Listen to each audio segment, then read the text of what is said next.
शुक्लाम्बरधरं विष्णुं शशिवर्णं चतुर्भुजं प्रसन्नवदनं ध्यायेत् सर्वविघ्नोपशान्तये अगजा आननपद्मार्कं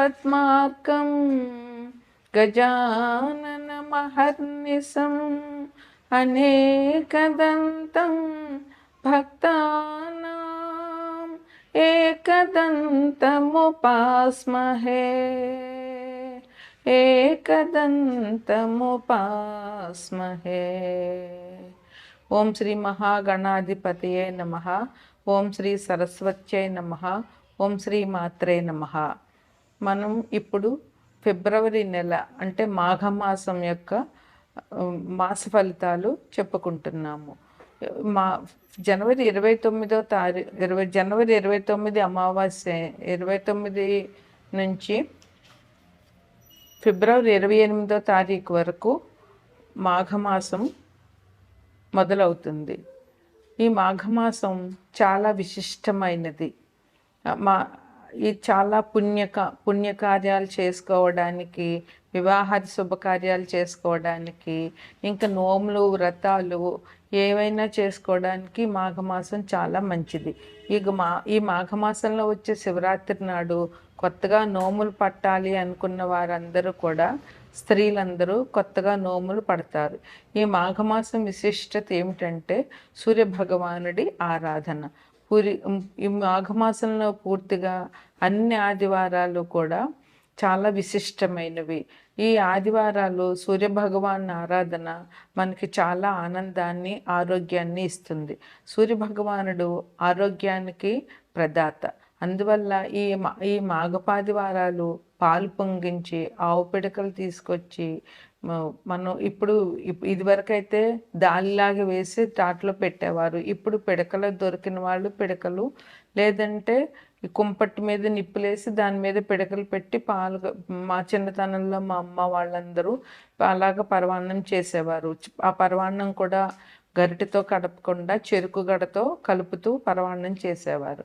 ఇప్పుడు దొరికినంత వరకు చేయగలుగుతున్నారు. లేకపోయినా ఆవు పాలతో పరవాన్నం చేసి ఆ సూర్యభగవానుడికి నివేదన చేయడం వల్ల ఆయురారోగ్యాలు అందరికీ లభిస్తాయి. మనకి ప్రత్యక్షంగా కనిపించే దైవమే సూర్యభగవానుడు. ఆయన ఆరోగ్యాన్ని, ఆనందాన్ని అన్నిటినీ ఇస్తాడు. ఏ గ్రహం బాగుండాలన్నా ముందు సూర్యుడు బాగుండాలి. నవగ్రహాల్లోనూ సూర్యభగవానుడు మన జాతకంలో బాగుంటే అన్ని రకాల సౌకర్యాలు మనకి లభించుతాయనడంలో ఎటువంటి సందేహం కూడా లేదు. ఈ మాఘమాసం జనవరి 29 నుంచి మొదలయ్యి ఫిబ్రవరి 28 వరకు ఉంటుంది. ఈ మాఘమాసంలో 4 ఆదివారాలు మాఘపాదివారాలు అంటారు. అట్లాగే 4వ తారీఖున రథసప్తమి. ఈ రోజుని విశేషంగా సూర్యభగవాన్ని ప్రార్థించి రథం చేసి తులసమ్మ దగ్గర ముగ్గులు పెట్టి రథం చేసి, చిక్కుడుకాయలతో రథం చేసి, చిక్కుడాకుల్లో పరవాన్నం నైవేద్యం పెట్టడం ఆచారంగా వస్తోంది.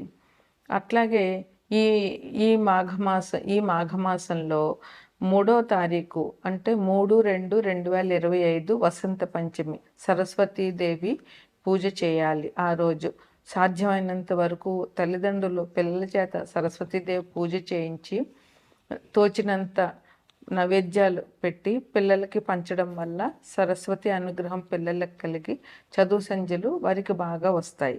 ఈ వసంత పంచమిని తల్లిదండ్రులు పిల్లల చేత పూజ చేయించడం వల్ల పిల్లలు అభివృద్ధిలోకి వస్తారు.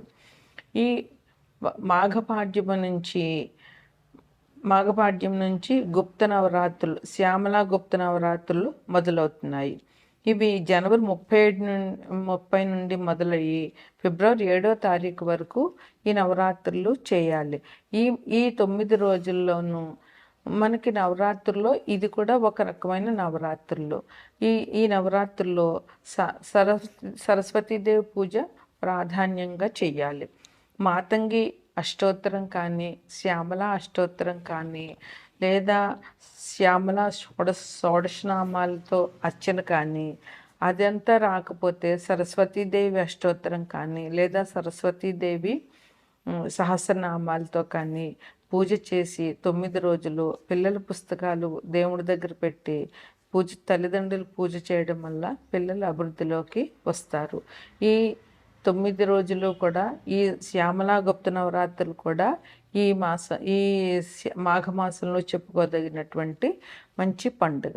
ఇక అన్నిటికంటే ముఖ్యమైనది, చాలా విశిష్టమైనది మహాశివరాత్రి. అది ఫిబ్రవరి 26వ తారీఖునే మహాశివరాత్రి వచ్చింది. ఈరోజు శివుడిని పూజించడం వల్ల అందరికీ చాలా మంచి జరుగుతుంది. అన్ని దైవాల్లోకి శివ భగవానుడే ముఖ్యం. ఈయన్ని పూజ చేసి ఈయనకి అభిషేకం చేయడం వల్ల ఎటువంటి దోషాలున్న జాతకంలో అవన్నీ పూర్తిగా పోతాయి.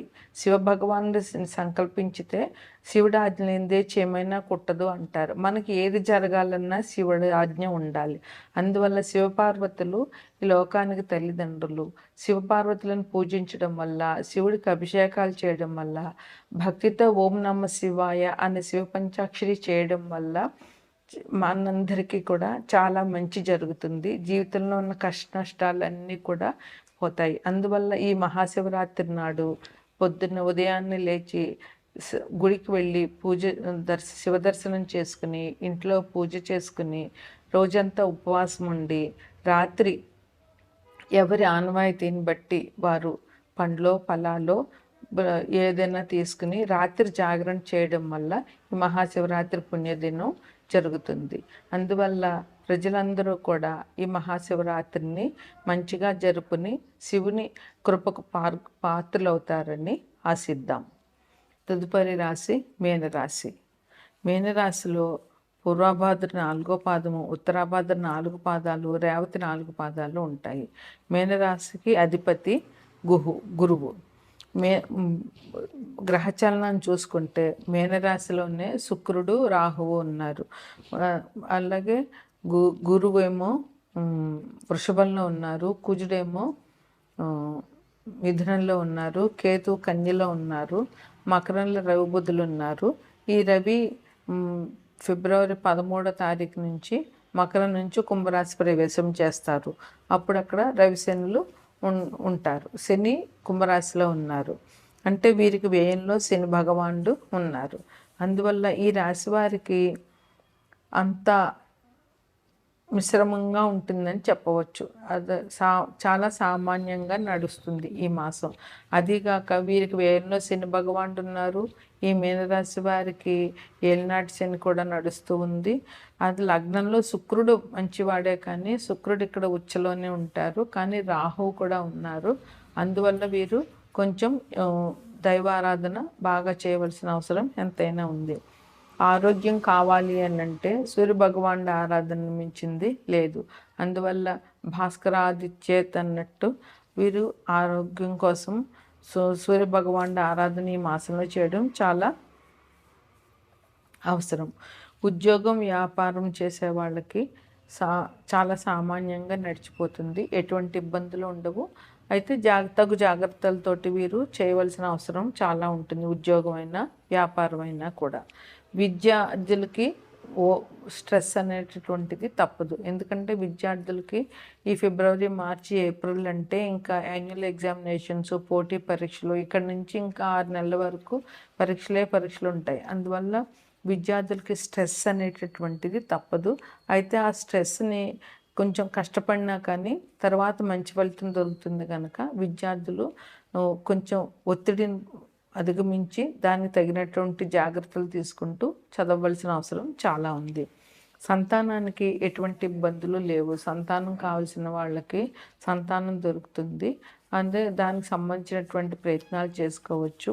అదేవిధంగా సంతానం ఉన్న తల్లిదండ్రులకి పిల్లల వల్ల ఇబ్బందులు లేవు. కాకపోతే వాళ్ళని ఒకసారి జాగ్రత్తగా చూసుకోవడము, వాళ్ళకి తగిన సౌకర్యాలు కల్పించడము తల్లిదండ్రులుగా వాళ్ళ బాధ్యత.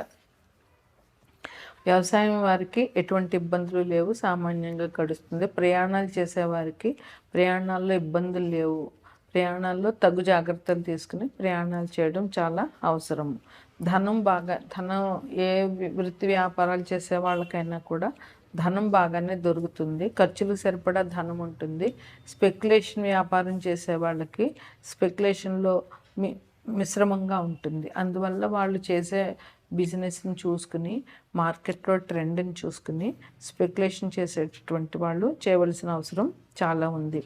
ఈ రాశిలో వారు పెద్ద పెద్ద వాళ్ళని ఈ మాసంలో కలిసే అవకాశం ఉంది. దానివల్ల వీరికి సంఘంలో పేరు ప్రతిష్టలు పెరుగుతాయి. వారికి కూడా మంచి మంచి వాళ్ళని కలిసామనేటటువంటి తృప్తి ఉంటుంది. వీళ్ళకి పెద్దవాళ్ళని కలవడం వల్ల గౌరవ మర్యాదలు పెరుగుతాయి. పెద్దవారి పరిచయాలు ఎప్పటికైనా జీవితంలో మంచి చేస్తాయి. వాళ్ళ వల్ల ఉపకారం ఉంటుంది, వాళ్ళ వల్ల లాభం కూడా వీళ్ళకి ఉంటుంది. వీళ్ళకి ఎప్పటి నుంచో ఉన్నటువంటి పాత బక్కీలన్నీ కూడా వసూలు అవుతాయి. అందువల్ల ఈ రాశి వాళ్ళకి ఈ మాసం అంతా మిశ్రమంగా ఉంటుంది. అయితే ఈ ఫలితాలన్నీ గోచారాన్ని బట్టే చెప్తాము. అదే ఒక వ్యక్తిగత జాతకంలో ఏదైనా గ్రహం 1-2 గ్రహాలు అనుకూలంగా లేనప్పుడు కొన్ని ఇబ్బందులు అనేటటువంటి తప్పకుండా ఉంటాయి. అవి కొంతమందికే ఉంటాయి. అవి ఏంటంటే ఆకస్మికంగా కలహాలు, ఎవరితో అయినా సరే గొడవలు జరిగే అవకాశం ఉంది. అక్కడ 1-2 గ్రహాలు అనుకూలంగా లేని వాళ్ళకి కొన్ని ఇబ్బందులు జరుగుతాయి. అవేంటంటే అందరికీ మీనరాశిలో ఉన్న వాళ్ళందరికీ జరుగుతుందని కాదు, కొంతమందికి జరిగే అవకాశం ఉంది. అదేంటంటే స్థానచలనం, ఉన్న చోటు నుంచి వేరే చోటుకి వెళ్ళడం. అది ఉద్యోగస్తులైనా సరే, గృహస్థులైనా సరే, ఎవరైనా సరే ఇల్లు మారడం కానీ, లేదా ఒక ప్రదేశం నుంచి ఒక ప్రదేశానికి వెళ్ళడం, ఒక ఊరు నుంచి ఒక ఊరు వెళ్ళడం, ఒక దేశం నుంచి ఇంకో దేశం వెళ్ళడం, ఇట్లాంటివి జరిగే అవకాశాలు ఉన్నాయి ఈ రాశి వారికి ఈ మాసంలో. ధన వ్యయం, డబ్బులు ఖర్చు ఎక్కువ అయ్యేటటువంటి అవకాశం ఉంది. ఎందువలనంటే శని భగవానుడు వ్యయంలో ఉన్నారు. వ్యయం అంటేనే హాస్పిటల్ ఖర్చులు అలాంటివని చెప్పవచ్చు, 12వ ఇల్లు. అందువల్ల ఆరోగ్యానికి సంబంధించినటువంటి ఖర్చులైనా జరగవచ్చు. అందువల్ల ఆరోగ్య విషయంలో కూడా అందరూ జాగ్రత్తనే పడాలి. విష జంతువుల వల్ల భయం ఉండేటటువంటి అవకాశం ఈ రాశి వారికి ఉంది. అలాగే అనుకోకుండా జరిగేటటువంటి గొడవలు, ఇంట్లో వారితో అయితేనే, బయట వారితో అయితేనే, ఆఫీసులో అయితేనే ఎక్కడైనా గొడవలు జరిగే అవకాశం ఉంది కనుక ఈ రాశివారు ఆ విషయంలో జాగ్రత్తగా ఉండాలి. అదే వీరికి అనారోగ్యం గురించి చెప్పాం కనుక ఆరోగ్యాన్ని ఇచ్చేది సూర్య భగవానుడు. 12 మాసాల్లోనూ మాఘమాసమే సూర్యుని పూజిస్తాము. అందువల్ల ఈ మాఘమాసంలో సూర్యభగవానుడి ఆరాధన అనేటువంటిది చాలా మంచిది. రథసప్తమి రోజున, మాఘపాదివారాల రోజున సూర్యభగవానుడి ఆరాధన చేయడము, అదేవిధంగా ఆదిత్య హృదయ పారాయణ చేయడము చాలా మంచిది. సూర్యభగవానుడు ఆరోగ్యాన్ని ఇస్తారు, సంఘన గౌరవ ప్రతిష్టలు ఇస్తారు, మంచి ఉద్యోగాన్ని ఇస్తారు. అసలు రవిగ్రహం అనుకూలంగా ఉంటే ఏ గ్రహమైనా కూడా మనకి బాగా పనిచేస్తుంది. అందువల్ల రవిగ్రహ అనుకూలం చాలా మంచిది. రవిగ్రహ అనుకూలంగా కావాలి అంటే ముఖ్యమైన పరిహారం అర్ఘ్యం ఇవ్వడం. సూర్యోదయానికంటే ముందే లేచి సూర్యభగవానుడి అర్ఘ్యం ఇవ్వడం అనేటటువంటిది అందరూ, ప్రతి రాశి వారు, ప్రతి వ్యక్తి చేయడం చాలా మంచిది. అదేవిధంగా మహాశివరాత్రి రోజున శివునికి అభిషేకం చేయడము, శివ దర్శనము, ఓం నమ శివాయ పంచాక్షరి పారాయణ చేయడము చాలా ముఖ్యమైనది. సరస్వతీదేవి పూజ వసంత పంచమి రోజున చేయడం కూడా చాలా విశిష్టమైనదని చెప్పవచ్చు. అదేవిధంగా శ్యామలా నవరాత్రుల్లో